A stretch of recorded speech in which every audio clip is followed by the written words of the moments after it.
Does anybody in the audience know why do you burst crackers for Diwali? What is the connection? Any idea? Is it just a merry-making activity? Is it just a celebratory activity? Or is it just an activity for making money? Why do you burst crackers? What is the nexus? So here's the sequence. What comes before Diwali? You have the Shraddha period, the Mahalaya Paksh. Then you have Diwali. And then comes the Kartika Masam, correct? Here's the understanding. And you will find parallels to this structure or to this tradition even in China.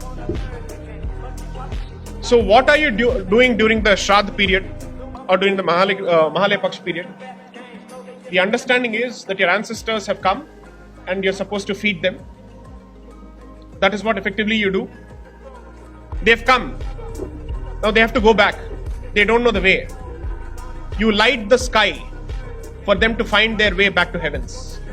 There is scripture after scripture after scripture that says that this is to be done. It's called Akashadipam.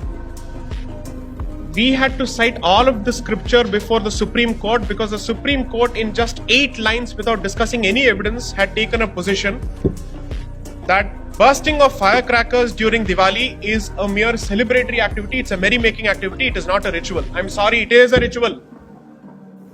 You can regulate it. You can limit it.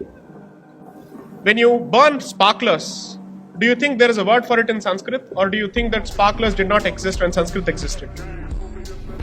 So the word for it is Ulkadana. You will find references to it in a scripture called Kartika Mahatmyam. And in multiple documents, they've recorded this over and over and over again.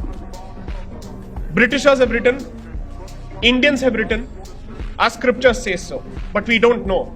If somebody had approached the Supreme Court, representing the rights of the Hindu community and other communities, there are any number of variants for Diwali. The Sikhs actually celebrate it as the Bandi Chhod Divas. That has a specific history. The Jains have a specific variant. Is it a coincidence that all these communities celebrate Diwali in one way or the other around the same period of time?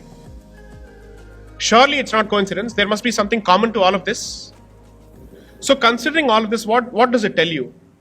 Your ignorance with respect to your own traditions is going to be used against you to humiliate you, to shame you, to call you a patriarch, to call you a chauvinist, to call you whatnot, until a point comes where you have decided to give up your identity altogether.